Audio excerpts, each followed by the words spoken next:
on a shot over here. All right, let's go live. Let's do this. Hello, everybody out there in YouTube land. Thanks so much for joining us tonight here at Bird Fight Records, JK Not Kidding Studios outside of Detroit, Michigan. This is our series, Candid Conversations with Professional Musicians, where we are interviewing musicians about navigating the music industry. Today, we have Novelty Songs, Mr. Tyler Common. He's going to tell us a lot about his new YouTube channel, his ongoing YouTube channel. It's not necessarily brand new, but you'll find out, and how he's seen success there. He's also going to talk about navigating the music business and showing us some of the music he's made. He's got a great band here. Thanks so much for being here. So when you guys are ready, you can take it away. Happy to be here. This first song is called Right as Rain.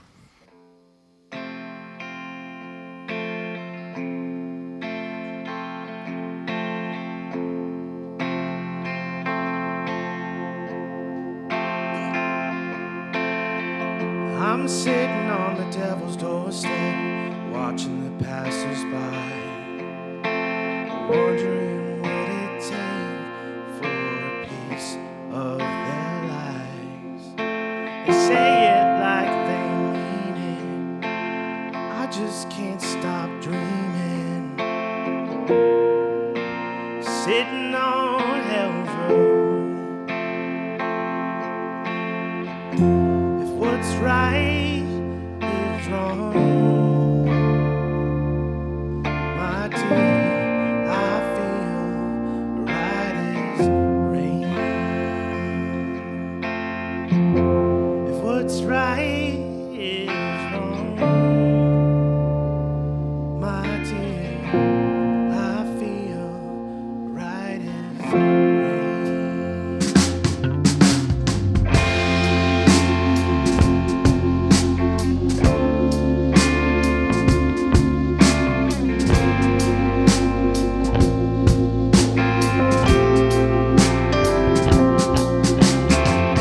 I'm sitting on the devil's doorstep, watching the passers-by, wondering what it'd take for a moment of their time. They breathe it like they feel it, and I just can't stop dreaming. Sitting on hell's road. What's right is wrong,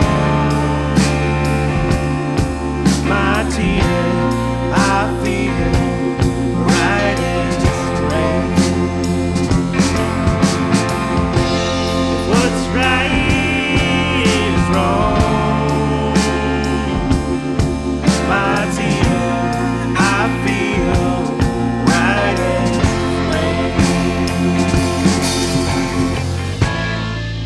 rain.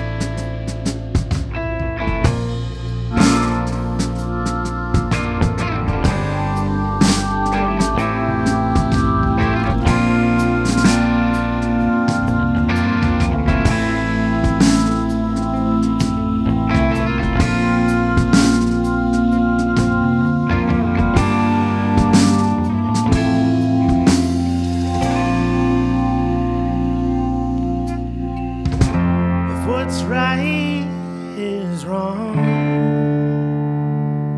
my dear, I feel right as rain. If what's right is wrong, my dear, I feel right as rain.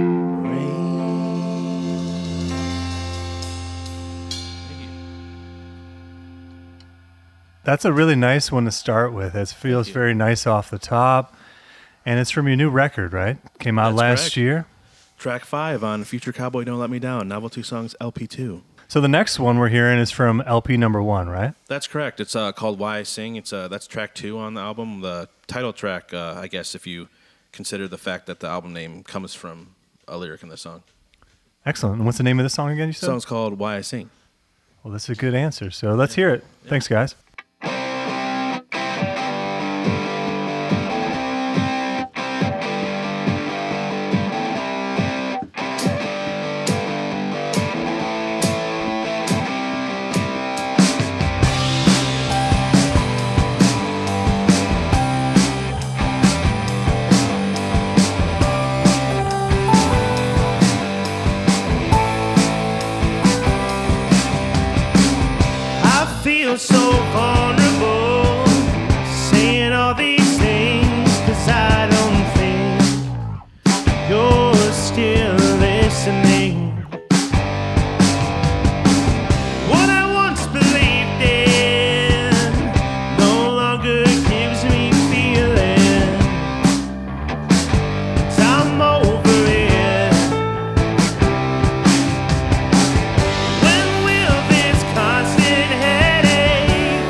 shine and the phone don't ring. At least I know why I sing. Thank you. Beautiful. I love that bridge. Thank you. Very emotive there too. Is there some personal lyrics in there that you would want to divulge? Yeah, I mean, the song in general is about if I lose everything, at least I have this like body of creative work that I've made that like is like it's almost like a moment in time, you know. Mm-hmm. This song specifically, like the chorus of the song, I had sitting around for almost like 10 years, and I was trying to write it and rewrite it. Could never really find the right narrative for it, and the way that it kind of manifested itself for this record, it felt like it kind of encapsulated what the whole body, every song together. You know what I mean? It kind of felt like the whole record. Mm-hmm. So like naming it "Never Ending Blues," it just made perfect sense. You said that was the name? No, that's not the name of the record, is it? That's the name of the record, which is the lyric in the second verse. But that song specifically, that's kind of what it's about. Cool. And the bridge specifically is about, I guess, living in the moment, as cheesy as it sounds, but like this is the best. Like you're living in the best times of your life, sort of thing, right now. So like to wait till later would be a disservice to what you're currently experiencing. You know. Yeah, I think both songs really great, and I could see the lyrics there. They have a lot more meaning than I would admit. Not admit, but what people sometimes want to admit, right? Yeah. Because there's definitely some thought in there. So awesome job. Thank you. Yeah, every lyric on any of my songs I can explain. Like sometimes they have like double meanings behind them too. Like they're never cool. just thrown into a song for no reason. I think that's great. I mean, there's never a right or wrong way to do it, but I always appreciate when you can kind of hear these double entendres sometimes in songs, and it has more meaning to you that way, right? So Absolutely. You released a record in 2024. You released a record in 2022. So you've made 2 records thus far. Right. What have you learned in the process of making these 2 records, and what would you do differently? As far as what I would do differently, that comes to mind first. What I would do differently is probably not stress out about it so much. When I made both of those albums, I feel like they controlled every aspect of my life and bank account for a very long time until it was finished. I was like obsessing over every little detail of the songs. Like Writer's Reign specifically, the song we opened with, we recorded the vocals and the drums and so many different things to get it right, and I wanted to make sure that every little bit of each song was perfect. So that process was probably the thing I would do differently, just not letting it control me so much. Maybe I feel like it's easier said than done because as a creative, those things like just control my brain. It's just what I love to do. But what was the other part of the question? That was a good. I don't remember. What did I say? What did you learn from making those 2 records? Yeah, I feel like I learned a lot about like myself and the things that I was writing and what's important to me because a lot of people make music for lots of different reasons, but I make music for myself, and wanting external validation from other people was something that I struggled with for a long time. When I realized that I like this music, so when anyone else thinks, I don't care. I love it. I think it's great. So that's kind of the point of view I'm coming from, and yeah. I think that's really cool. I think what you said, first of all, like just being obsessive. I don't know what wording you used, but yeah. when you're in making something like this, and you're looking at every detail because you see every detail, you've written every detail. Yeah. It's hard to let it go. Really. And then I sometimes feel the same way. I'm doing a record, making with somebody or myself, and you spent 10 hours straight on it, obsessing over this little detail, and you leave, and you're like, man, I spent 3 hours getting that guitar part. Right. Like, but then I think you end up deleting the guitar part at the end, right? Yeah, that too. Yeah. But I was gonna, that's very possible. That happens also a lot, right. Unfortunately. But then you think, a couple days later, like if I didn't obsess over that guitar part, then I would have heard it forever, and I would have been like, man, I should have just spent another hour on it. Right. Why should I have like half-assed it? Because sometimes you have to throw so much stuff at the wall to see what sticks, and then pull back. You know what I mean? Like maybe you overload a song, and then this is too much, and you pull it back, and it like finds its right spot. It's always about finding the sweet spot, and obviously every single song is different. So, yeah, because being creative, you never know. It could take you 5 minutes. It could take you 5 years to make something, right? And whether you're choosing to obsess, if that's a nice word or not. I don't mean it offensively on each detail. Because you just never know. Because once it's done and out, then you're thinking, could I or should I have massaged that part out a little bit more? Right. Yeah, that's and you just never know. That's the problem. The process for both records was like, if I never ever make another album again, like, what would I regret sort of thing. So every single detail for both of them, I had to make sure it was like perfect down to T. So I'm fully satisfied with both records. That's great. I mean, it's probably indicative of your personality more than likely, right? You're not necessarily going to do that if that's not your personality type, because there are people who can really quickly move and that works well for them. But, if you did that on your first one and it was working well for your second, just keep going, right? Absolutely. And so you had a partnership with Austin at Eureka Records on both of these as a producer, correct? That's correct, yes. How did that work? Like, have you known Austin for a while and it just happened to have this great partnership? Sorry, I didn't mean to interrupt you. It's all right. The thing with ADHD is that I love to like finish someone's sentence before they finish saying it. Well, you knew where I was going. Yeah, I'll do my best to not do that. But as far as Austin, Austin played at a bunch of different local bands that I just known through the local music community, I guess. And we like initially got together to like work on a remix of another song by an artist I really like. And I realized like while I was in the studio with Austin, like, oh, like what if we just made music that was like my music? You know what I mean? And then from there, I went home and immediately started writing new music so I could like go back in the studio with Austin. And like 2 albums later, here we are.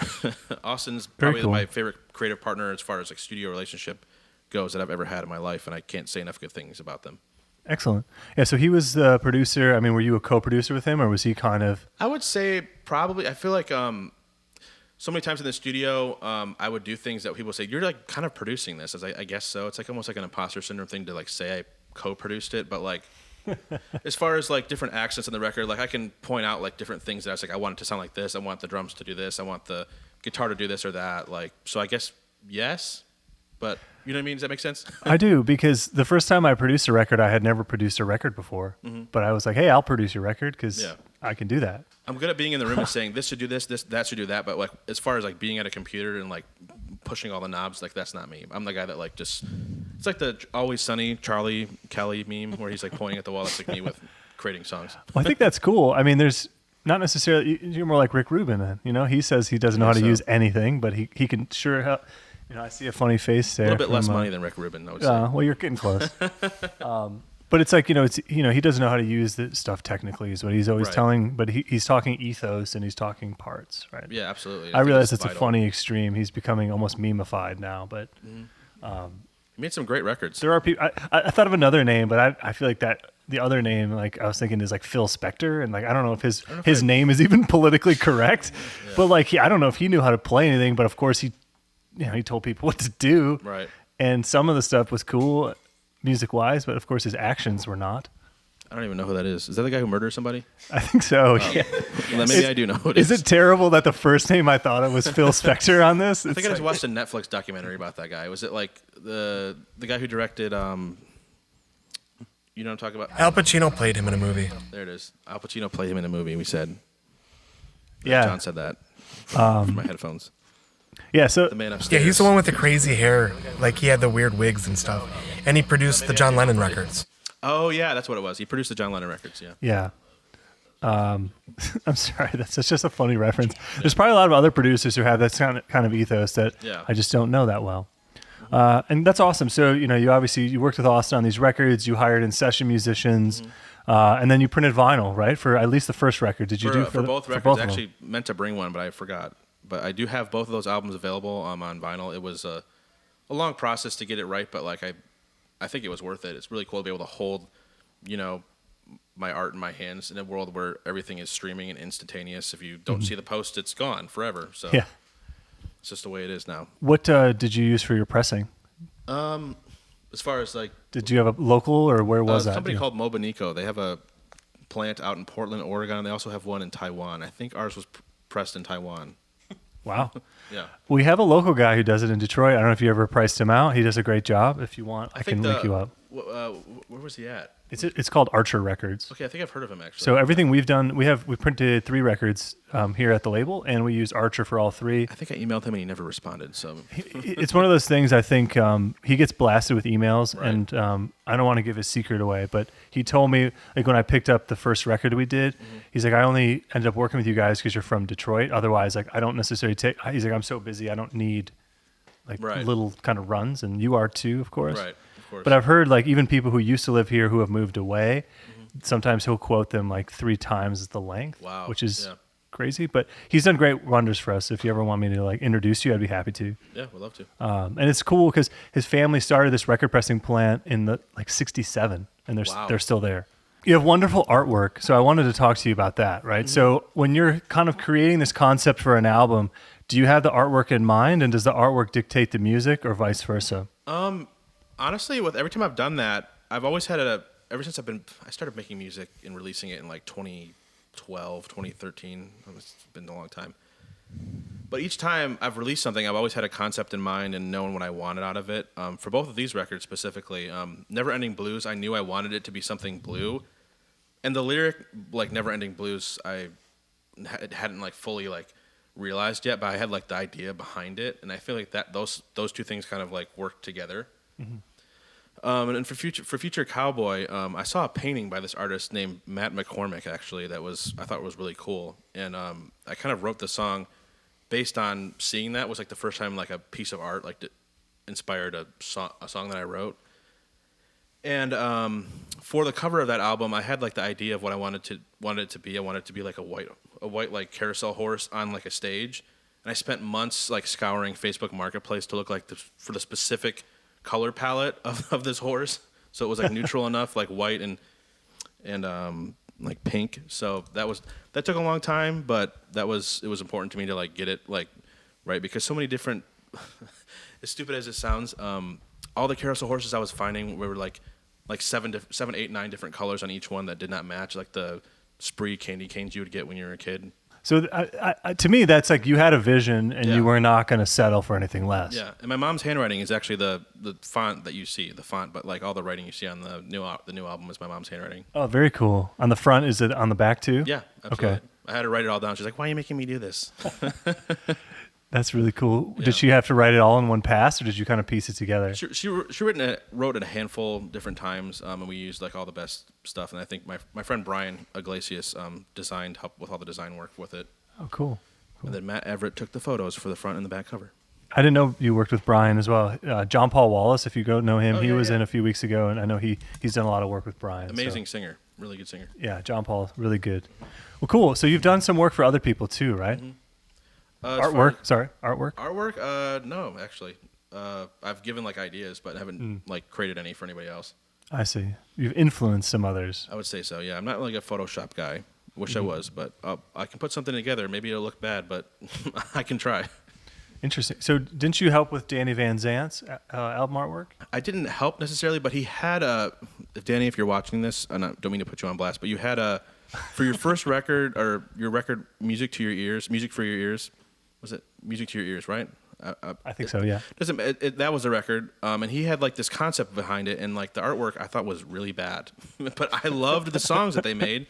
And I was like, please, man, I want to listen to this. I want to listen to this album like 100 times, and I don't want to see this like Microsoft Paint looking artwork.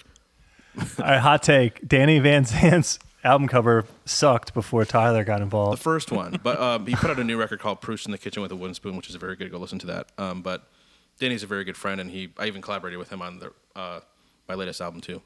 Cool. Yeah, so Danny he was our guest on this show, Candid Conversations, I don't know when, a month ago, and it was a great fun time. He played songs mostly from that new album, and I do think that new album cover is really good. It's amazing. Great. Danny has really cool branding. The AOL, the Icy, I think is really, really fun. Icy and sticker. The music video promo that you and Danny did was beautiful. Oh, with the Costco guys. The infomercial type, the 90s infomercial. Yeah. If you haven't seen it out there, it's great. Go check it out. It's We like if also you had fell the Costco asleep. guys shout us out, which was on cameo.com, but we like to pretend that we know them.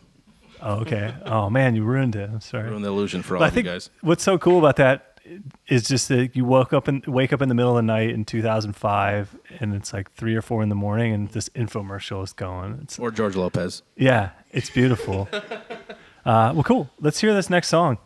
This next song is called Cardinal Sin, track 2 on the new album.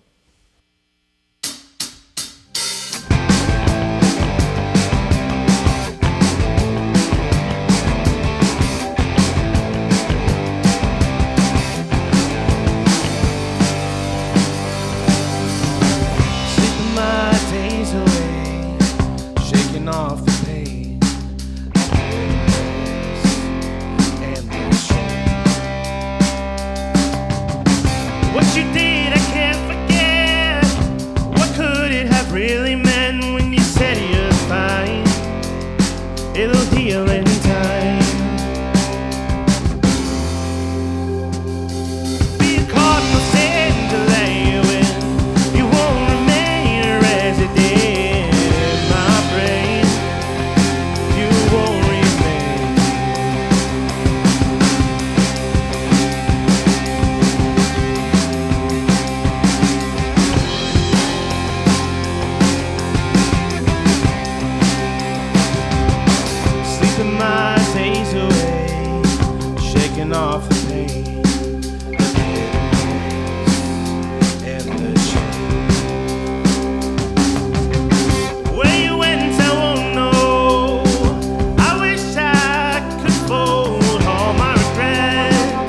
resident, my friend.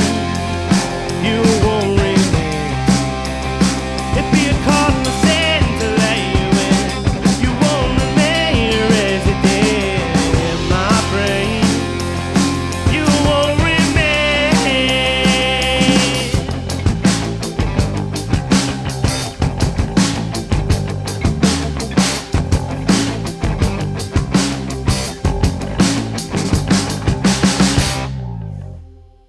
So this year, in the last year, or I'll say now we're in 2025, but last year you relaunched your YouTube series called Common Revolt. That's correct. That is correct, right? So anybody who's watching who doesn't already know Tyler and doesn't subscribe to his Common Revolt channel, please do. Don't leave this live stream to do that. Just open another tab because we don't want to lose you. Because you Right. need to support him now, actually. We need the watch hours on Bird Fight Records. Come on, you guys. Yeah, we're getting into the nitty gritty of YouTube here. So this guy's got a lot of knowledge that we're going to tap into. It's a whole new world. In the last, when did you relaunch it? It was like November, you said? That's when I really started like giving it my all. But like as far as like soft, I guess like July-ish, June. Like I would say July, like August is probably when I really started. It was August, I would say. So it's like July, August-ish. So from when you started that in August to now, you've gained around 2,000 subscribers, That's correct, right? Is what yeah. I've been told, which is really killer.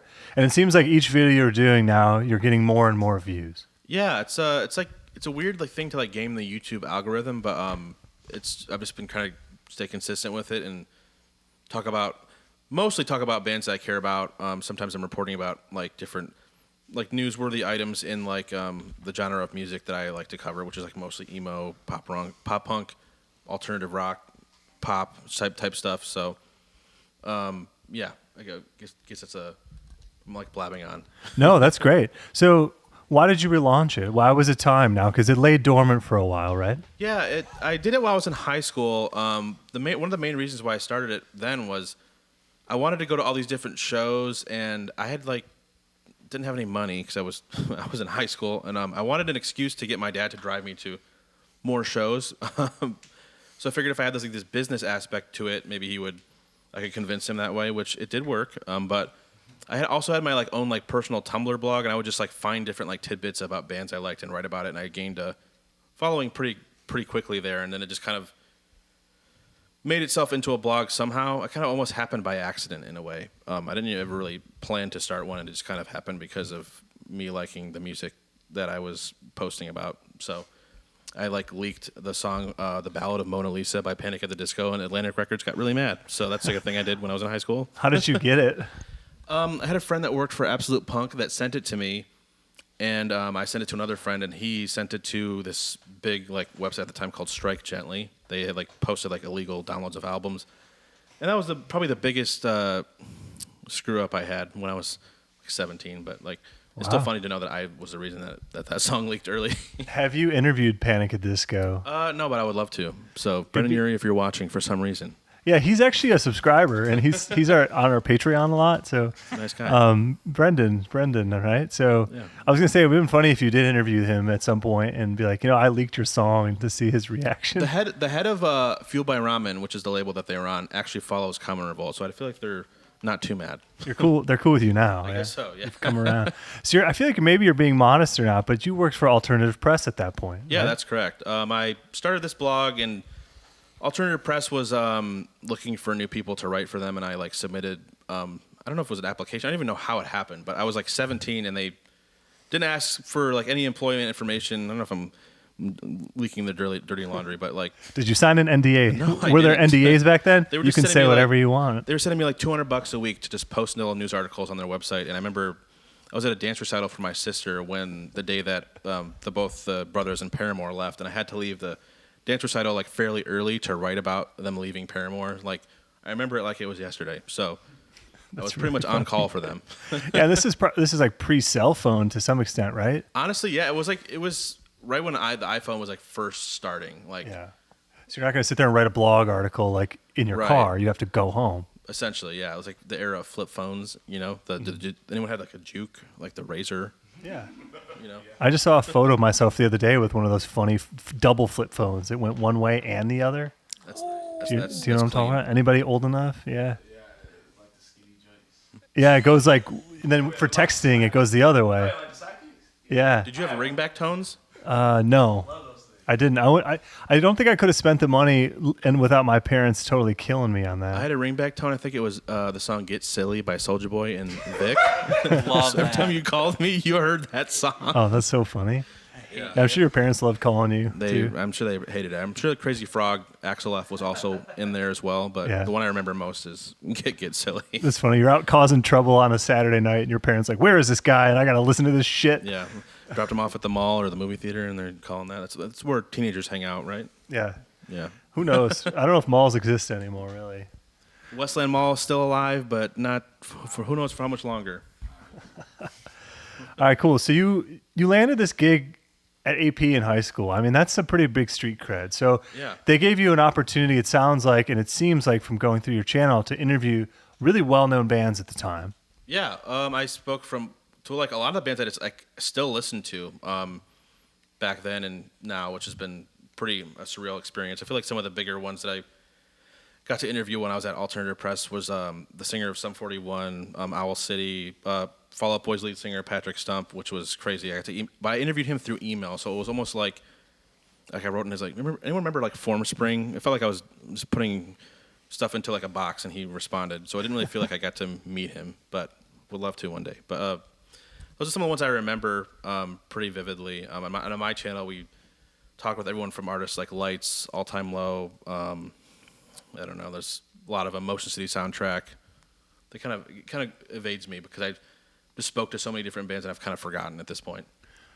That's cool. I mean, when you relaunched this a few months ago, you know, I happened to see it on Instagram through my feed, and I was watching, I think, one of the early videos. It was like a compilation that you did of like old interviews.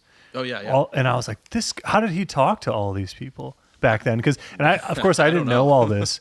You know, it's cool that we ended up chatting about it, you know, a few months later. Yeah. But just seeing, you know, all these backstage interviews with all these different people is super cool. So, as a fan, I assume, of these bands, how would you keep yourself from not like totally nerding out or geeking out with these people? Honestly, that's a good question. I mean, like, I didn't really see them as like these like, you know, figures or any other person than us. If that makes sense. I feel like I'm speaking. My sentence isn't coming out correctly. I didn't really see them as above me or below me sort of thing. I kind of saw each other as equals. So I mean, I feel like I think that makes sense because Yeah. I had a friend in high school who met Anthony Green, Circus Survivor. and he was like, "Oh man, there was like this aura," and then I ended up meeting Anthony Green, and we chatted like at the shelter. He played. It was a solo project in like 07, 08 or whatever. I went and saw him, and like we chatted for a bit. It wasn't this whole thing. Yeah, they're just like normal people You know, like us. Also, quite a bit taller than him too, which was an interesting Yeah, he's a kind of short guy. situation. I'm like, oh, but because when somebody's on stage, especially with him, like larger than life character, Yeah. he seems massive. Because I had seen Circa a few times at that point, but you know, it was just like fun, right? You don't have to totally fetishize a celebrity. Right. I think the only time I was too nervous to say hi to someone because they were this person I've been listening to in my head for so long, and I could have said hi to them was the rapper Cupcake. She played at the Crowfoot. Yeah, I love her music. I was too nervous to say hi to her, but it was that's probably the only person I was like actually legitimately starstruck. I'm assuming if I saw John Mayer or the singer of Fall Out Boy Patrick Stump in real life, I would probably be too freaked out to say hello to. But like, Yeah, their security guards would probably tackle you Right. first. Actually, yeah, I mean, I saw Brendan Urie walking at a show once, and he had like a security guard yelling at people. I didn't even know what was going on until I realized who he was guarding, you know, after the fact. So, Lights is pretty cool. She was my screensaver back in same. back in the day. She was my desktop background on Yeah. my Windows XP computer for a very long time. She's was incredibly kind and like probably my favorite person I ever got to speak with Common Revolt. Actually, I saw her in my first time ever going to Canada, like 2 years ago, and I mentioned Common Revolt to her, and she remembered it. I saw a light bulb in her head turn on when I mentioned it to her. So it was pretty cool that she still recognizes it. Yeah, that's amazing. And then she tours with Dead Mouse now and stuff, which Really? is super cool. Yeah. Yeah. Dead Mouse 5. Dead Mouse. Yeah, exactly. Dead Mr. Five. Yeah, Mr. 5. Please. Mr. Worldwide. Mr. 5 All right, is my father. you had interviewed her originally as Common Revolt, and when you talked to her again, she remembered. That's Yeah, that's awesome. met her at her show. She played in like London, Ontario at some club, and it was really cool that she remembered. So if she was one of your favorites, who was one of your least favorite? One of my least favorites. It's a good question. This is funny because I interviewed Joe Troman from Fall Out Boy when he was touring with the band The Damn Things. It was like his side band that while Fall Out Boy was broken up, and I could just feel while I was interviewing him that he did not want to be speaking with me. But I was some dumb kid in high school. Like if I was, in this massive band and then this other band, I would not want to be doing interviews with high schoolers either. But But you were for AP, right? yeah, but it was still like that was one of the times where I was just like, I mean, I understood sort of Sure. thing. Even at that time, I was like, yeah, I don't blame him for it. But as far as like who else, I mean, He was just rock starring you. Yeah, I mean, Johnny Craig was probably one of them too. I mean, he wasn't like a bad dude, but like he stank really bad. I think he's been sober for a long time, but he had a long drug problem for a long time there. And that obviously is a big problem with people, I'm sure. Of course, yeah. Dance Gavin Dance is had many a vocalist. So Cool. So did you end up leaving AP, and what happened there? essentially, what happened was I don't really even know what happened at the time, but they just kind of laid off all of their like contributing writers. And when I stopped working for them, I just didn't really want to do music journalism at all because my main goal was to like eventually make my own music and have a place or a way to promote it by having learned through this other experiences. I got to meet a lot of different like local musicians through the alternative press connection, which was awesome. Yeah, for like I always thought that I couldn't do both of these things at the same time, but like last year I was like, why not? Because I've always had this like deeper desire to like share music I like, and I feel like doing it from my band account isn't the same as like having an outlet dedicated to it, because I can do stuff like this too. So. Well, cool. Yeah, that's awesome. I think in the short amount of time now you've been doing this again, you've seen a lot of success. It seems you got a lot of subscribers. A lot of your videos are hitting the algorithm. So, what have you seen as a success so far as getting you to this place in the last 8 months? If the idea seems stupid or like the title of the video or the thumbnail is like too outlandish or like clickbaity, like that's probably the title or the thumbnail you should use because people will click on it. That's as dumb as it sounds. Like I try to like disguise like a good quality video behind like a stupid thumbnail. Like what did this band do? Or like this guy said what? Like that kind of stuff. It's cheesy, but like it's been a way to grow the channel. And I've kind of, I've seen what other channels in different niches have been doing that has been successful for them and kind of try to apply it to mine in music, which has been interesting. So Are there any that you laugh about now? That you're like, that one was so dumb, but it was funny and it worked. I did one about Bright Eyes in like September of last year. And it was about when Conor Oberst was like, he had like a drunken tirade on stage. He seemed like he was going through a rough time. And I mean, the subject matter of the video was me being concerned about him, about the situation at hand. But like, if I watch it now, like the editing was bad, the pacing was bad, and I still get like hundreds of views on it like every week. And I want to like redo it, but like I don't want to at the same time. It won't do as well if you redo it. Right, exactly. Because Yeah. it was like an of the moment thing. Actually, I think they just played in Detroit last night, and people seem like they're doing well. I think he got help and has been doing much better for himself because I don't have any ill That's will good to hear. towards Yeah, him, I've seen him so. a couple times, and he was great when I saw Yeah, him. that was one I definitely like look back and like if I wish I could have done that one better because it was in front of a bigger audience. But Do you remember the name that you gave it? I think it was we need to talk about Conor Oberst and then in parentheses Bright Eyes. I love that. That's good. Yeah, that's really great because it is this enticing thing. Like, what are we going to talk about? Right, because like what did this guy do? I want to click on that. And there's also like I found reporting about bands that like a lot of these other like rock YouTubers aren't.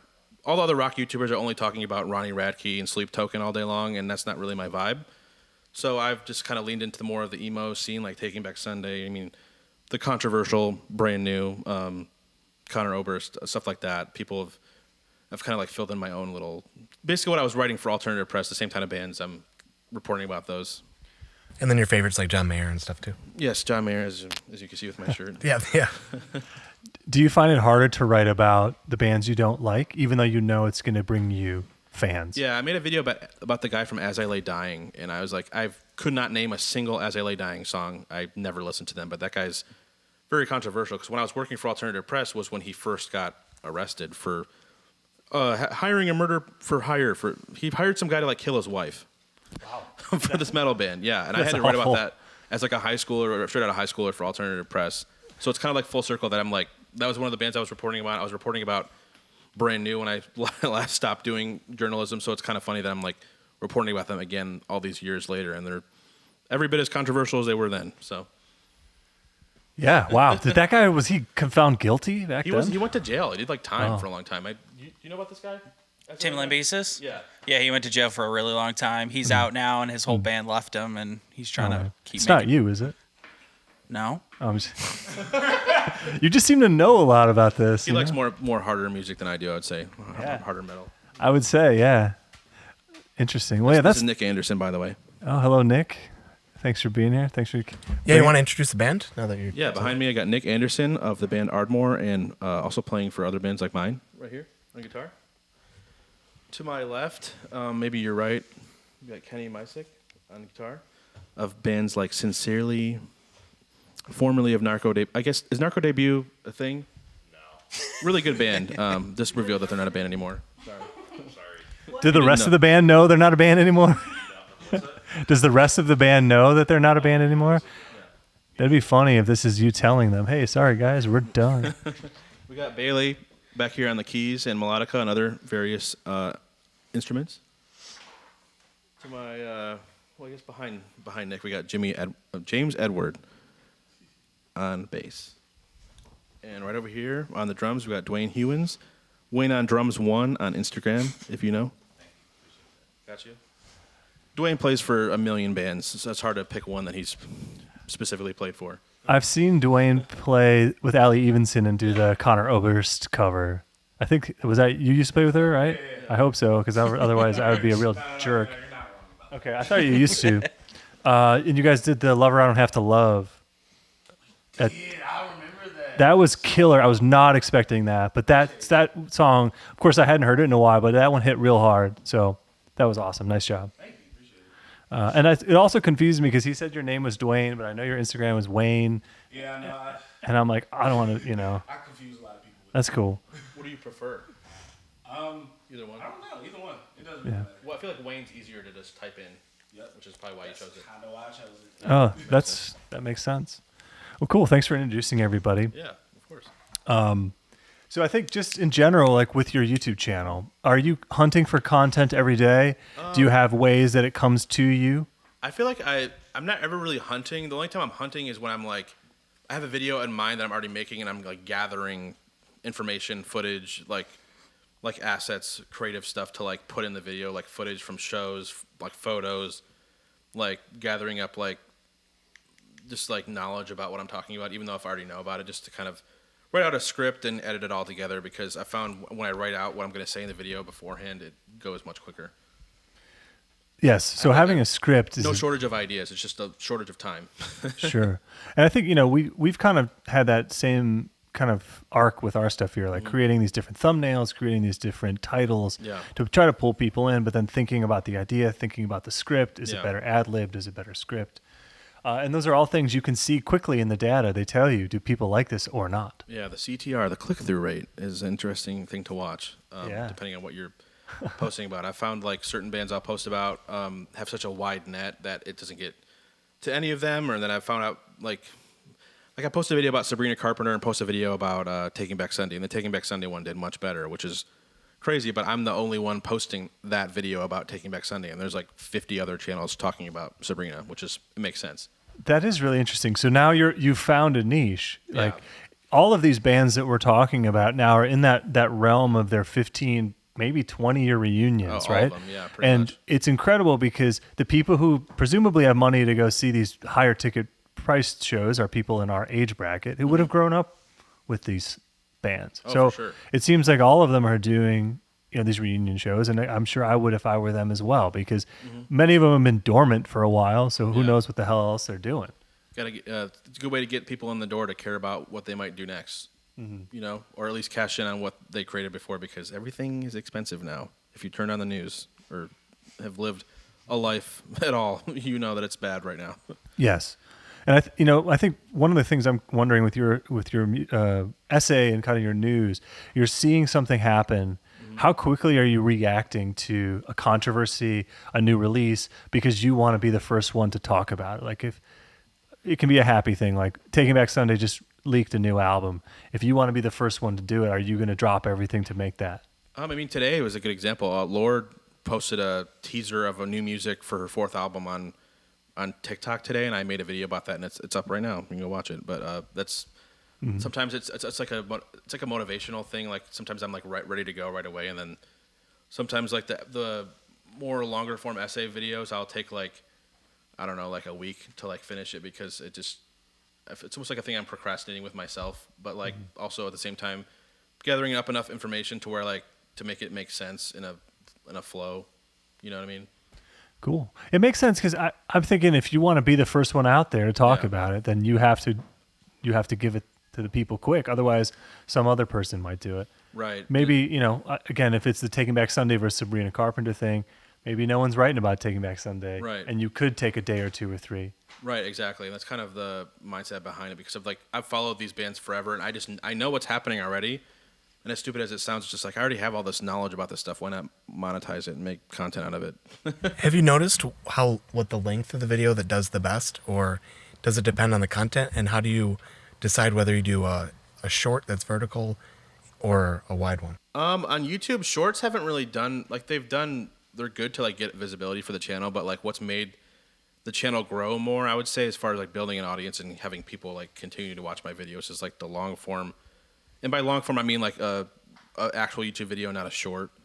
So I'll probably put more effort into that. But as far as like a sweet spot, I feel like 5 to like 8 minutes is like the sweet spot. And then with artists that I've had success with the 5 to 8 minute format, I found luck doing like a 15-minute video about them. Whereas like coming out with a 40-minute video about a band I've never talked about before, the algorithm will be like, what the hell is this? So it's weird how to game it now because when I was younger, I was just uploading stuff and editing everything on Windows Movie Maker. So all the files were like WMV files, if anyone knows about that. So Super low res. exactly, yeah. They look like garbage, and I had like all these like really cool access. There's like a Mayday Parade acoustic session I posted of like one of their biggest songs, and it looks like garbage, and it's on my YouTube channel. It's like if I would have had that now, we could have had Bird Fight show up and filmed it all, and it would look way better. So We could do it. yeah. Thank you. We would appreciate that. So do you know what's your biggest video and why it might be your best and biggest? In the recent, and like since the revival, I would say they made a video about John Mayer's new music coming out in like November. It's like 75,000, which was cool, but it's giving me the most people like watching it and sharing it and like coming back to it. Like it's still getting like views every single day, which is cool, and people have come back to it. And it's like it's an artist I really care about and am influenced by. So, Do you have any more of his in the works? I just posted one about his album Sabrock, which I'm wearing a shirt for last Friday, which has been doing all right. So I like that record. It's a good record. it's a good album. Do you find that, so John Mayer's video is your best one, right, is what you're telling me. And you love John Mayer. Yeah. And your passion came through, presumably, in that video. I think Do you so. feel that's why? I think so, and it's I feel like people can read through when you don't care about something you're talking about, or at least like aren't knowledgeable enough and you're reading off of a script, because it's finding the like rhythm of being like excited on camera, because that's like it's weird talking to a camera when you're the only person in the room. I'm assuming you guys probably have experienced that too. It's like I feel like I'm talking to like nothing. Yeah. You know what I mean?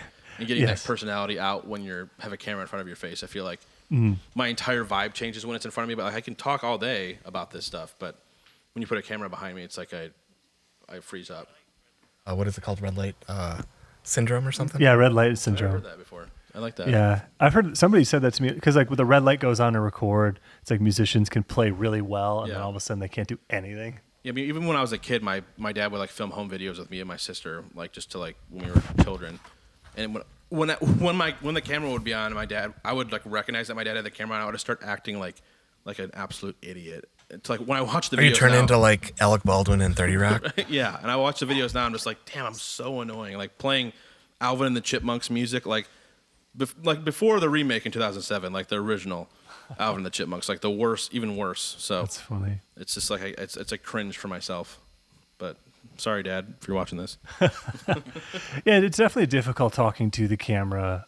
You know, I've done some gear videos. Like I know we talked about. And it's Yeah. like I'm playing a fuzz pedal in front of a camera and like trying to impress myself and John, who's Right. like in the room. And it's like, is this cool? I don't know. Is Yeah, the I lighting like good it. in my face? Is it Yeah. equal? Does it look right? But you know, I think that's part of it is like just enjoying what you're doing. You know, and I have fun playing pedals, so I'm.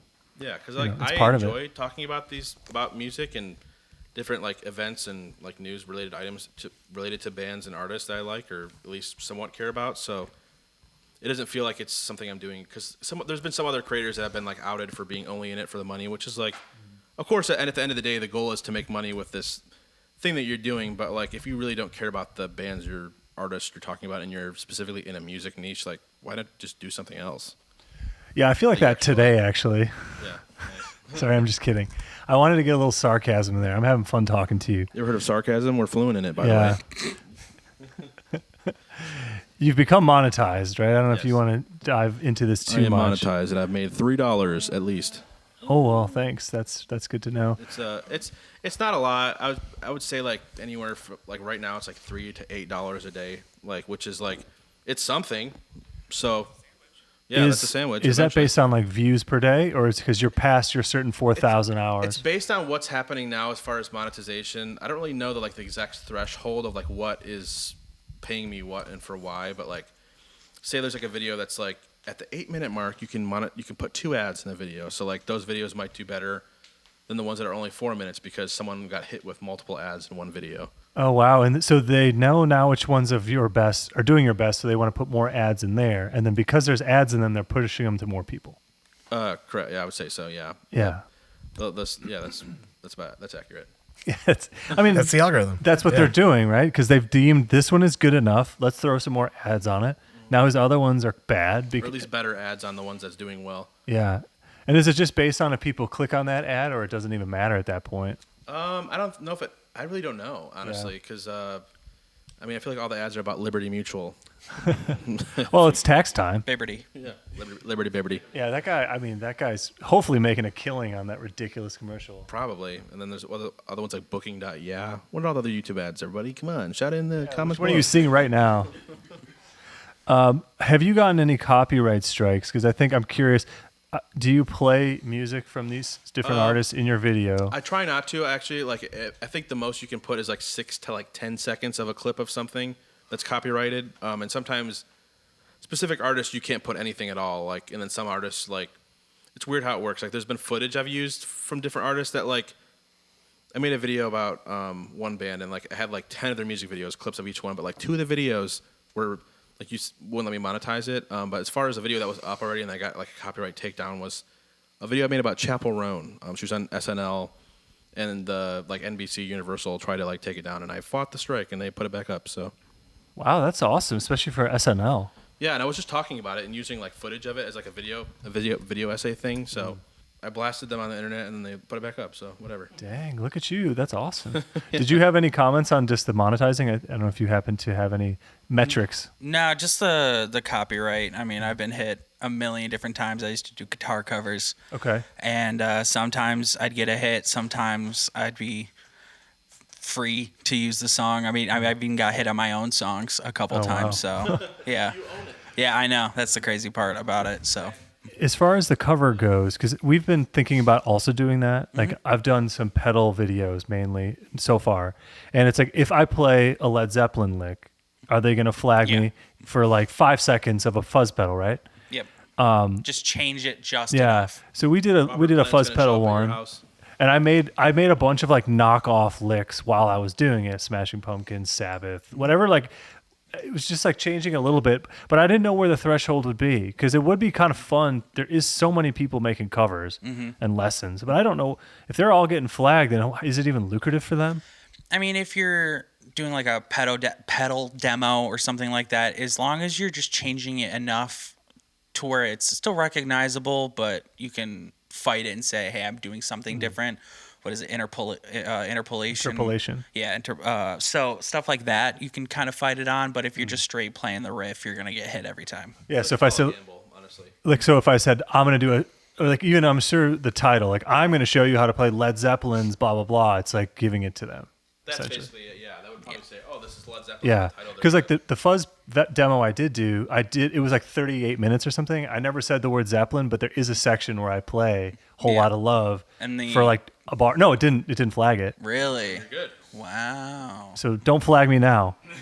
Like, because that's where I'm wondering. Like Robert Plant has other problems. the to worry about. tempo was Also, if it's teaching, then True. Yeah. Educational. doesn't get flagged or reporting. Or if you're reacting to it, you might be able to. yeah, and that's where I don't know because I think it'd be fun. Like we've talked about just doing like tones in a way, more on like parts. But again, if it's not worth it if we're gonna get flagged. Yeah, I mean, it's kind of just trial and error, finding like the sweet spot of it. I mean, you could still do all the work and then eventually get hit anyway. So it's just Yeah. one of those things where it's just a gamble, kind of. We've had a few funny situations where we've done a live stream like this. A guy did a Van Morrison and a Her cover. The live stream went up. It got flagged for the Van Morrison song, not the Her song. So we pulled the Van Morrison song out, re-uploaded it with just his originals. Put the Van Morrison song on its own, didn't get flagged. Interesting. Put the Her cover up on its own, got flagged. Interesting. So it was like, okay. So then we're like now on all of these videos, if somebody does a cover, like, do we pull it out or not? And Right. we just kind of see what happens. Because we want the originals to live on their own. And then the covers covers always kind of take on a world of their own anyway. So it's fun to have them. But yeah, it seems like I could see like you were agreeing, like you've been through these trials and tribulations. He's banned from Twitch for it, right? Banned from Twitch and YouTube. I was not allowed to post for a really long time, just for multiple strikes and stuff. For copyright? Yeah. And what were they, I guess? Just guitar covers mostly. When I was hit on Twitch, because I would play a lot of copyright music, because I would get drunk and just turn on all my crazy lights and just DJ for a long time. And then when I got taken off that, I went to YouTube and I was doing the same thing. And it was just so many different songs that I got hit. So they're like, hey, you're not allowed to go live for 6 months. And then I just kind of gave up. Okay, so it was live that kind of killed you. Kind of. I mean, for what I was doing, I was definitely like pushing a boundary. But then I can upload and stream divorce court episodes, and those stay up and get a ton of views. So I don't understand. So you've done that. I gave up long before I figured out how it actually works. That's so interesting. The divorce court ones, what do you say in them, and how many views do they get? Well, I only have one up remaining, and it has like 41,000 views. And We know this. yeah, well, it's my only good video. And yeah, I was just kind of just honest. talking shit the whole time, commenting on what's happening because everything's like ridiculous. The characters of that episode That's were hilarious, just and that seems to do well, and it still gets views. yeah. It's kind of tapered off. It's plateaued, but it was like 4 years ago I uploaded it, and up until about a year ago, still getting steady views every day. So That's hilarious. Yeah, sometimes they just work. Interesting. So did you have a lot of subscribers, a lot of views, and to the point where they had to kick you off? no, I mean, most people kind of just came in and just watched. I never had a lot of subscribers, but watch time was pretty high. So I never got the monetization from subscribers, but I could have hit it from watch time. Interesting. Yeah, because I feel like they're going to kick you off if you're making a lot of money. But I guess if enough people are flagging you for copyright, maybe there's just like a threshold that you hit, Or right? it's probably just the algorithm, really. Fair use is a big gray area. Oh yeah. What was it? Fair use is a really big gray area, I feel like, Okay. just in general with copyright. I now want to like Google it and look to see like what can I do, what can't I do, but I don't know if it's even going to give me a good answer. It's gonna be across the board, just different answers. People doing experience of their own. If it worked for me, it didn't work for me. Kind of. It's just kind of a gamble. You can't upload the full SpongeBob SquarePants movie to YouTube and monetize it, I promise. What if you like do a mirror thing and like flip it around? Like we see people do that. There are people that have done that. They like pretended to play Madden, but they were watching the Super Bowl and streaming it for people. Like I've seen that work. Oh, that's awesome. It's very few and far between that actually works before they get hit. That's funny. Are there any other tips or tricks that either of you have noticed when posting, or like what time of day, or Like, how do you decide how long to wait between posts?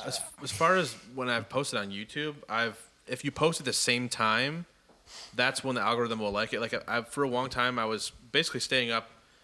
After I would work from 9 to 5, and then I would spend the rest of the day making a video, and I would finish it at like, I don't know, midnight or 1 in the morning, and I would upload it then and just put it live then. So like my YouTube channel thinks everything I'm posting then is going to be like the right time to serve my video. So like that's what it tells me to post them. But like I've been trying to post them earlier in the day because that wasn't good for my sleeping habits. But just posting at the same time, I think, is probably the biggest thing. Consistency, yeah. Yeah.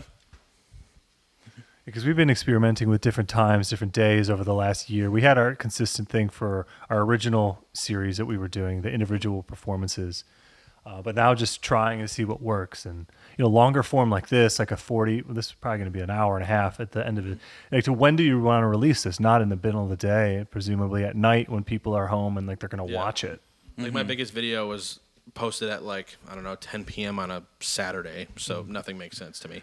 I find it really odd that Fridays and Saturdays are such a good day because, like, you would think most people are not on their phones and computers watching stuff, but we've been starting to do Fridays and they are panning out. And like Saturday morning, Sunday morning shorts do like really well. Oh, yeah. Because I think it's like people, that's what they say. Like they wake up, they're sitting there drinking coffee on a Saturday or Sunday and they're Scrolling. and then like Sunday nights kind of the same. Yeah. So it's funny how, you got to play into that algorithm and, and so you haven't had a tremendous amount of success with shorts, or? I have had some stuff do well with shorts, but like I have like a Linkin Park video that has like 300,000 views for a shorts, but it's like, I don't know how to like say this, because like a 300,000 video views on a regular video would make me like that would pay rent for the month, but like for the shorts it made me like $10. So Okay. it's not the same way of that. You know what I'm saying? Yeah, I didn't know that because we're nowhere near the shorts views.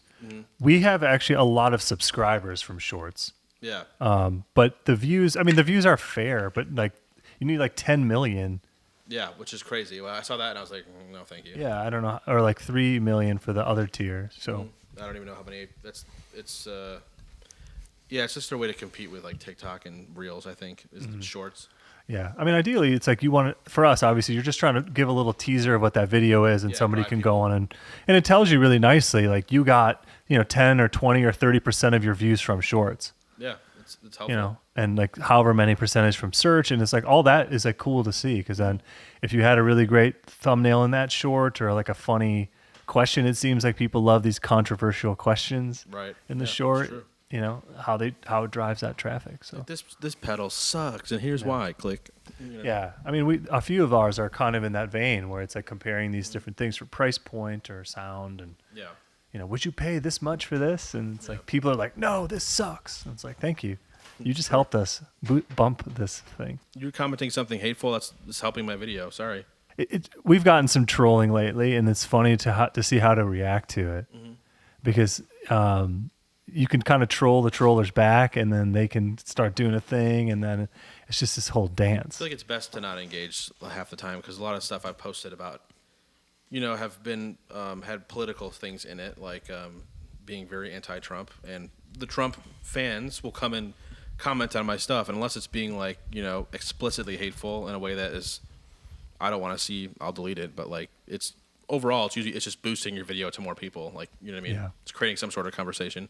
Definitely. And I think that's where, of course, if the people have the hate speech or whatever, negative comments, they're not thinking about the algorithm, right? But them liking, sharing, thumbs downing, like it's all helping your video get put to more people. This essentially makes sense. Yeah. I got called out recently on one of our shorts. I said something in passing while we were shooting a video to John. I said to John in the room, like, something about Eddie Van Halen. This guy made a short about Eddie Van Halen tuned his guitar down 15 cents for the record. And I just said to John, like, I don't think he's tuning his guitar down 15 cents. So John made a short out of it. We put it out, and I was getting called out hard. They're like, you don't know anything about Van Halen, blah, blah, blah, blah, blah.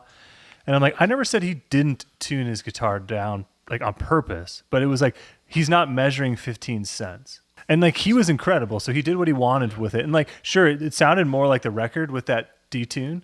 The guy is short. I ended up finding it more recently. The short originally that I saw was, like, over a million, like 1.5 million views. And it's quick, but like the one that I posted, it was just funny because people were roasting me. They're like, read his book. You don't know anything. Phil X and, other like famous guitar players would disagree with you. And I'm like, yep, totally, Sure. yeah. But, it had a run for a few days and it was interesting. And some people agreed with me, of course. It was like 93% positive likes on it. Yeah. But then there were people like, no, you don't know anything at all. And I was like, let's just troll him back and be like, what? Yeah. Most of the comments I did back were like the shrug emoji. Oops. For like a day or two. Yeah. So that was funny. But it's just interesting because it's like we could just make a bunch more controversial stuff. Yeah. Like it wouldn't be fun necessarily, but I could just say finding the balance is Chapel hard. Rowan sucks or something, but don't tell my wife or something like that, right? I'm gonna get roasted for this. But now we can make that into a reel and we'll see what happens. I love Hot to Go. Great song. Yeah. We're not going to play that today, but we do love that song. She does Pink Pony too. Mm-hmm. Yeah, we like that song. Yeah, I mean it's cool music, but right, if we just sat here and trashed somebody and then put Right. it out there, that would get us more views than something we really actually put time and soul into. It's weird how it works. Like the stupid stuff does well, and then you put a long ass time into something and no one cares. So Yeah. So there's a fine line, I think. yeah. I appreciate Nick's input here too. Thanks for that. I think it's cool to hear a different perspective. So, all right, we got another song here. This one's called Doomsday. Thanks for sticking around here. If you're still listening to us, even though we're trashing YouTube, please subscribe and like and share. Song's called Doomsday.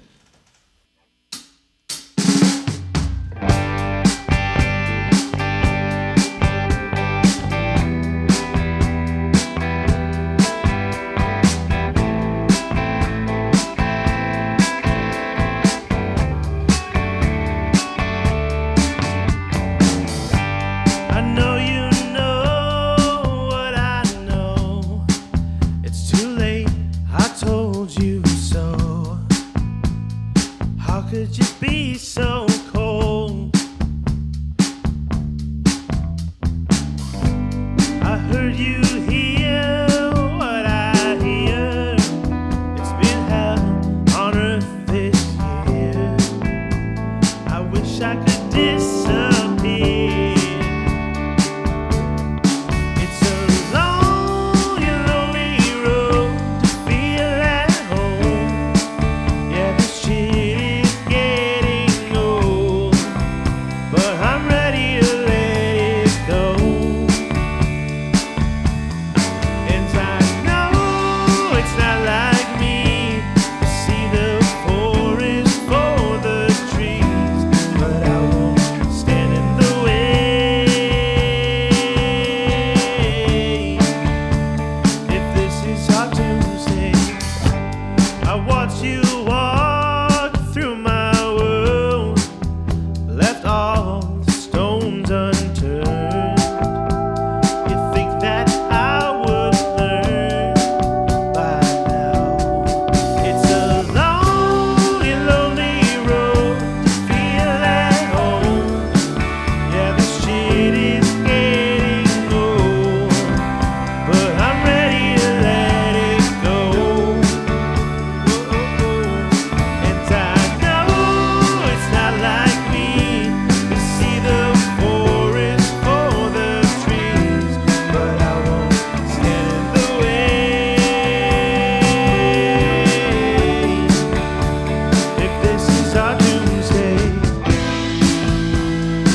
is our Doomsday.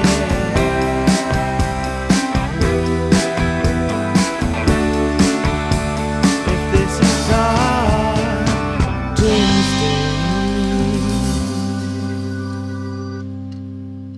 Yeah, that one sounds great. Cool dueling harmony over there, guys. That was awesome.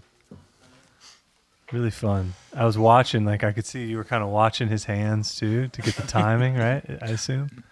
Not to call you out. Sorry about that. He mostly watches because I don't play it right, so he wants to make sure that he can match what I mess up. He's so. going to dock you later? Yeah, pretty much. Just like James Brown? You know what? Yes, sir. That's funny. I hate this. All right, so you wrote that last song, Doomsday, with a very special guest. Can you tell me how that happened and who that person is? Yeah, I wrote that song with my friend Jason Singer, better known to the world as the band or artist Michigander. He sent me this riff that he was working on with someone else, or potentially working on with someone else that he wasn't really sure how he felt about. He sent me like a clip of it, and he said, "What do you think of this riff?" And he sent it to me. With no intention of like writing together, I just heard the riff and I was like, "That sounds really cool." And I like went and like wrote like a lyric idea that I had for a long time, which was the forest for the trees line. I went and wrote that to like a little bit, basically like the chorus of Doomsday to the riff that he sent me, and sent it back to him. And he was like, "Wait, I love this." And then we ended up, making a whole song out of it, and that's the version you hear. Well, that's the song that you hear now. Like obviously the version that we wrote was a little bit different. We fixed it together. The version I sent him as like a demo was different than the one that you hear now, is what I'm saying, obviously. You guys worked through it a little bit. Yeah, the thing that he brought to the table was, I wrote all the lyrics and all the like the melody and stuff, but the word Doomsday was like in the middle of the chorus, and he's like, we should end on it because it packs more of a punch to the subject matter and title of the song, which I think was a nice touch. Yeah, that's a really great tip. Mm-hmm. So he sent you the, like, what part of it first? It was basically like the chorus, like da da da, like the riff of the song. He sent me like basically a voice memo or a video of him playing the song. And then you wrote the words on top of that Yeah. and sent it back, and then he's like, and then did you record it together? Yeah, we ended up getting together to write it when he lived in Detroit for a little while, and basically ironed out the song there pretty quickly, and then we went and recorded the real thing at Eureka Studios in Wyandotte, Michigan, with Austin Stowozik, and that's the song you hear now. There's also a horn on it, which is my friend James Pine, and Olivia Deere sings harmonies, and John Kick is the drummer for the track too. So that's the Yeah, we know song. John Kick. Yeah, nice guy. Love John. That's cool. So it was like a happy accident almost, him sending that to you. I would say so. And there were times in the studio with my newest record too, where I got with Austin to like work on a song that I had written, and we ended up just writing another song while we were there instead of the one that I got together to write with. So it's just kind of like a whatever I felt inspired to do sort of thing. I think that's good. If you're not feeling it and you feel something else, it's great to just roll with it. So it's cool that he sent that to you. Mm-hmm. How did you split the publishing with him on that one? If you can, I don't even know. I had to like. It's funny because like I text Jason and talk to him almost every day, but he's his new album came out on like 30 Tigers Records, and he's like a whole like he's like a whole team behind his music now. So I had to like say like, hey, who do I credit for publishing on this song that we wrote together? Because I had to like email someone that works for him, which is funny because it's just like I could just text my friend, but there's a whole other side of the business that like handles that for him. But it's 50-50 between him and I. You need a team to talk to his team. Right, my team is me. I know and these guys behind me as well, but yeah, mostly just me. Yeah, it's funny. As far as the releasing the music, at least. Well, that's good that you do have that 50-50 split with him. It sounds like it was pretty even there. Split a whole $7, if you can believe it. $7, probably. So have you seen on Spotify? Is this song credited to you as an artist and him as an artist? It's just credited to Novelty Songs, but as far as writing credits, just him and I are credited. So if you search Michigander, you're not going to see that song. Not yet. Not yet. Okay, in the process. No, that wouldn't. That's not a thing yet, but it'd be cool. Maybe one day. Who knows?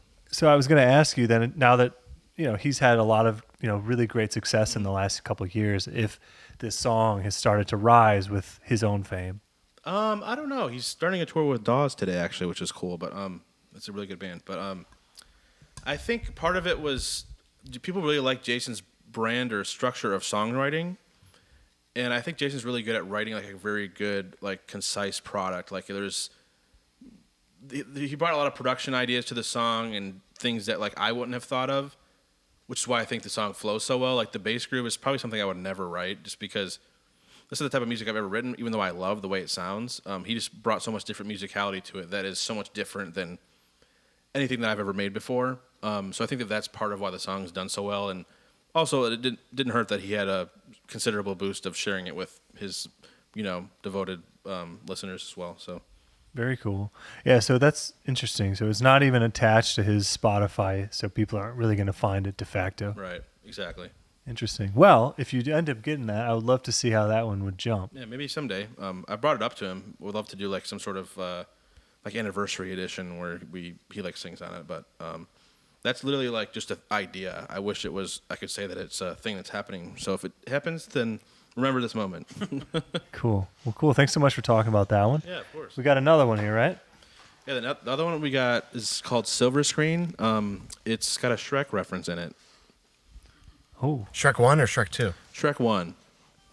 OG, the best OG one. Shrek, released in 2001. Well, cool. April, actually was released on May 18th, 2001. Shrek. The one with Mike Myers and not Chris Farley. Right. Chris Farley was never in any of them. He was only almost going to be in one of them. Only almost. He was yes. almost going to be in one? Yeah, he did a bunch of voice work for it He before he died. He recorded almost the whole movie of his voice lines for Shrek 1, and he passed away. So they were like, if this becomes a franchise or we do more movies, we like need someone to be alive and around to see it through. So they And cast it Mike wasn't Myers. Scottish. It was like Chris Farley's whole thing. Yeah. And then Mike Myers made it like... And then Mike Myers did it. They recorded the whole movie with like a different version of the voice, and then he said after he was done, he re-recorded it again, but with a Scottish accent, which is the version you hear now. Oh, wow. So it's called Silver Screen.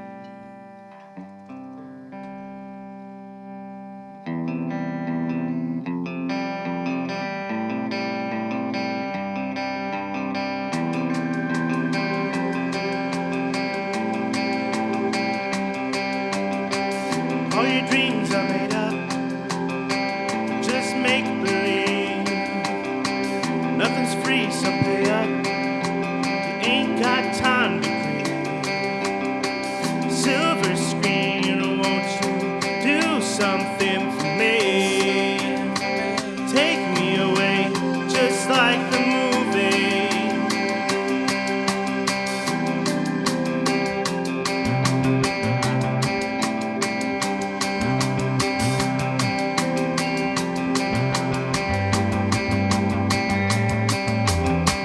All your dreams are made up, but just fantasy.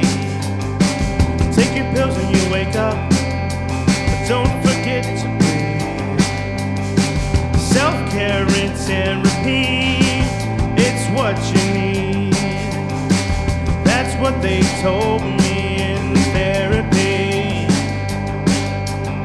Silver screen, won't you do something for me? Take me away, just like the movie. Lock me in a tower with the dragon underneath. Don't just hide the key, burn it and leave. Come on over, come on in, pick up a seat, get back your feet. Come on over, come on in, you can unwind, take a load off your mind. Oh, oh, oh, oh.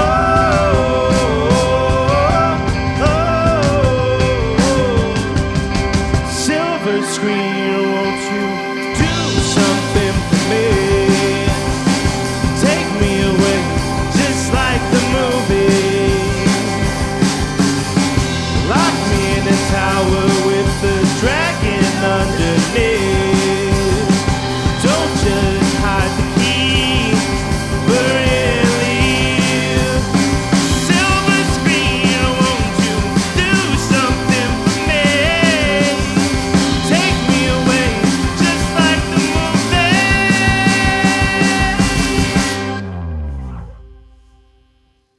right. So thanks everybody for joining us here tonight on Candid Conversations with professional musicians. We are here. We have been here with Novelty Songs. Great band here. If you're still joining us, make sure you give us a subscribe, share, like, comment, all the things we talked about to feed the algorithm to get us shown to more people. Please. If you are an artist out there and you want to be featured on this show, please reach out to us. We'd love to have you. We would love to hear your music and learn a little bit about what successes you've had. But first, I'm going to ask everybody for a hot take if they would like to give me one. Anybody want to start? All right, I got you a mic here. Wayne is ready. Let's go. If I can get this mic out of this thingy. You, sir. All right, here we go. Travis Barker is not that good of a drummer. Do you want to say anything? Scorching hot. Anybody? Hey, what's going on? My hot take is Limp Bizkit's a really good band. Retweet. That is a hot take. Sick. You like those mosh pits? Love them.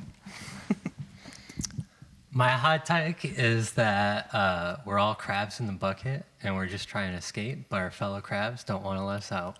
There you go. Yeah, that's a good one. Can you grab that for him? Oh, Transatlanticism is the best Death Cab record. Ooh, that's a great take. I love that take. All right, my hot take is that the best recorded music released by Taylor Swift is her guest vocal on the song "Half of My Heart" by John Mayer. Oh, thank you for that, Tyler. We're going viral with that one. It's Appreciate harmonies that, and it's the Tyler. best. It's my favorite John Mayer song, and Taylor Swift is a billionaire, so she won't even see this video. Who cares? Yeah, she will. She's on our Patreon. Taylor Swift, can I please have $10 million? Can I please use your private jet tomorrow? I need to go to Burger King or something. Yes, seriously. I mean, look at me. I need Burger King. You Come can on. give us each in this room like 100 mil or 10 mil, really, realistically, and it She wouldn't wouldn't make a even difference. notice. If I'd I, be was cool with Taylor, like 5K. if I was Taylor Swift for one day, I would immediately Venmo myself like a lot of money. But I doubt she even has a Venmo. It sounds like a Jim Carrey movie. It's like a Bruce Almighty thing. Yeah, Bruce Almighty, also goated film, one of the best comedies of all time. That's my other hot take for me. What about Evan Almighty? Evan Almighty, we don't talk about Evan Almighty. I I don't know if I ever saw that don't one. even think Steve Carell Good. likes Evan Almighty. So Did you say it was good? No, you said I haven't seen it. I said good. I thought you were telling me it is good. I was going to be No, God, no, it's surprised. terrible. that you Steve said Carell that. did an interview with Zach Galifianakis, and Zach Galifianakis takes like half the interview making fun of Evan Almighty. So between two ferns, It was, but yeah, that's great. Oh, that sounds like a good one. so good. All right, cool. Well, thanks everybody for the hot take. I didn't What's your have hot one take? prepared. I was actually thinking that. I don't know what my hot take is. You already said you hated Chapel Roan, so I guess that's No, yours. I don't. No, don't do that to me, Tyler. You're in trouble. I don't dislike Chapel Roan. Let's see. I don't have one today, I think. Pink Pony Club makes me cry, and I'm a straight guy, so it's a great song. I say that because it's about not straight guys. You know what I mean? Okay. I'm Yeah. always asking Cass to play it at like midnight. I'm like, play Pink Pony. It's like It's a like, cool melody. It's one of the best songs I've ever heard in the past, like, I don't know, a long time. It's just an amazing Yeah. song. It's a total earworm. I found one of those clips of, oh no, I'm forgetting the band name now. Damn it. Probably We the Kings. That hardcore band Audrey. that everybody dubs with the guy dancing on stage. And like I found one recently. Harm's Way? Yeah, thank you. Thank you so much. I got you. Yes. video yes. literally today. Yeah, the Harm's Way video of Pink Pony Club was cracking me up like a few weeks It's the ago. best. It's pretty good. Every one of those videos Yeah. is great. Nick, I still need Exactly. your hot take. You I'm can't good, continue. dude. There it is. They are all really good because that guy's going so hard on stage. I mean, He's ripped. Hot take, that band actually sucks. yeah. Those videos are They're great. playing with Converge, I think, recently. At the and the Armed, I think, is on that Yep. one too. I have so many hot takes. Sleep Token is a bad band. Retweet. Sucks. The band sucks. Just listen to pop music. It's just pop music with like guitars under it, and the production's bad. Bring back Shapes and Colors. That band was good. Is that a local The band? band rocked. Yeah, they're from like Troy. They've been broken up for a handful of years, but like they ripped so hard. Very good. Ripped. I think I played at church with the guitarist. In the, Probably Mike Morris or Wait, Mike Morris, a lawyer? no, not That's not Mike Morris. he's got like billboards now. He's doing pretty well. Scream. Yeah, he's changed careers. If you're watching this at home, please scream. The joke that I'm talking about here is Mike Morris, their guitarist, would lift his guitar up and it says "scream" on the back of his guitar, and it was pretty goofy, but like it worked for what they were trying to do. I think. I'm not familiar with them. I love Shapes and Colors. I don't care who knows it. They're great. There's a lot of great takes. I think I need to prepare a hot take for myself because I can't make everybody else, Scooby-Doo, the live-action movie, was a great movie. It's amazing. Cinematic masterpiece. Better than half the shit that's coming out in theaters now. Freddie Prinze. Yeah, it's best. It was so good. And also Matthew Lillard killed Shaggy. That was a great role. He was good in that, yeah. It's the definitive Scooby-Doo movie. Okay, sorry. Zombie Island is the definitive Scooby-Doo, but whatever. Yes, but like after that. That's really funny. That's his hot take. Yeah, sure. This is awesome. I feel like I should just let you go on this impromptu hot take. I can keep going. Robert Pattinson is a better Batman than Christian Bale, but the Batman movies directed by Christopher Nolan are better than the new Batman movie. No, Tim Burton. No, Tim Burton Don't sucks. say that. No, get out. No. Christopher Nolan's so overrated. You're just watching bad things happen for like hours. I think that the Nightmare Before Christmas is bad. It's not even fun. It's like dumb. All It's right, made chill for, out. Made for Chill out, dude. Nightmare Before Christmas is made for like Spencer's gift shops. Really. Without Nightmare Before Christmas, we wouldn't have that lyric "And I Miss You" by Blink 182. They can replace it with something else. No, they can't.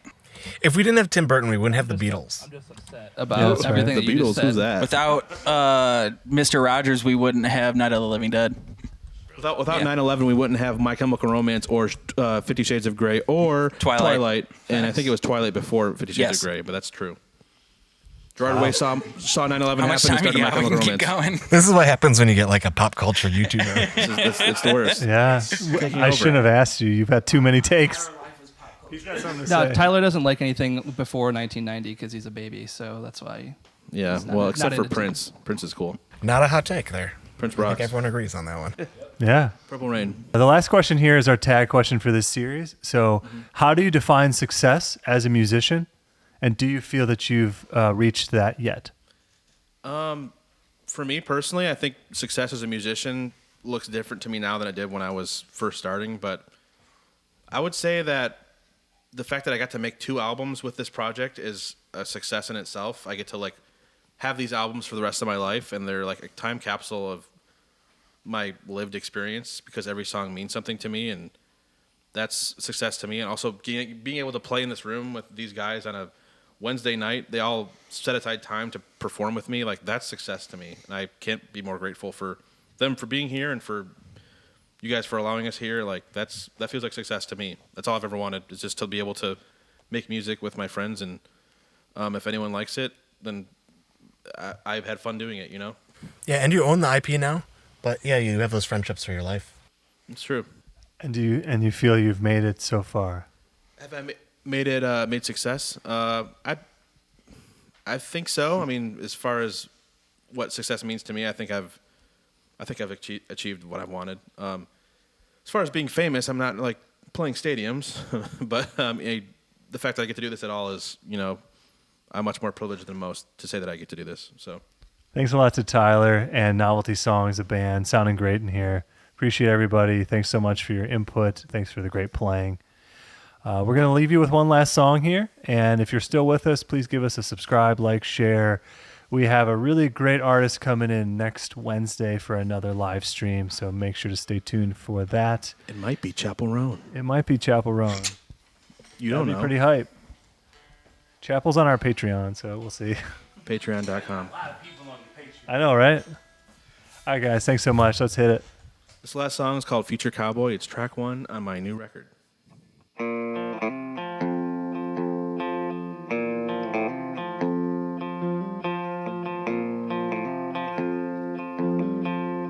The horses in the stable won't go to bed.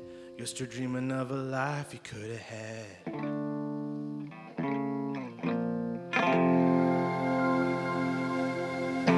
Feels like hell going home, 'cause you know you're all alone.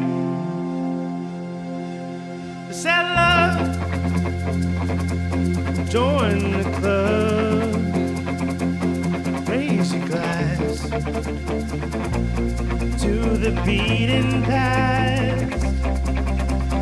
Come too far to give up now. Future cowboy, don't let me down.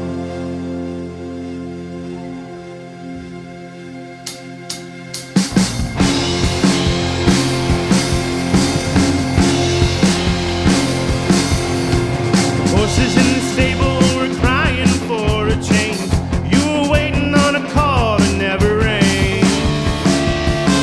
Oh, never rained.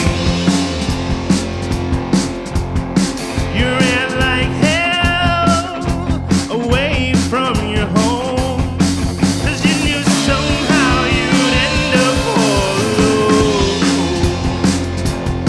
So settlers, join the club, raise a glass to the beaten path. You've come too far to give up now. Future cowboy, don't let me down.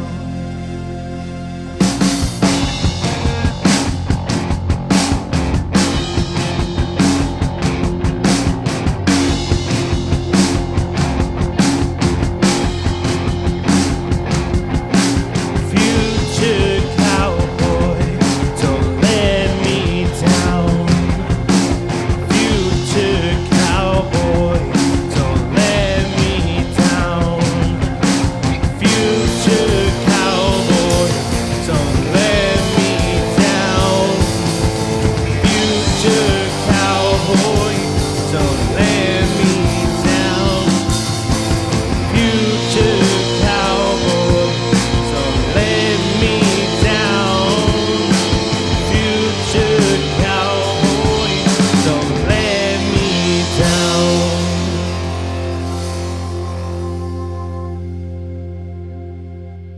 Thank you.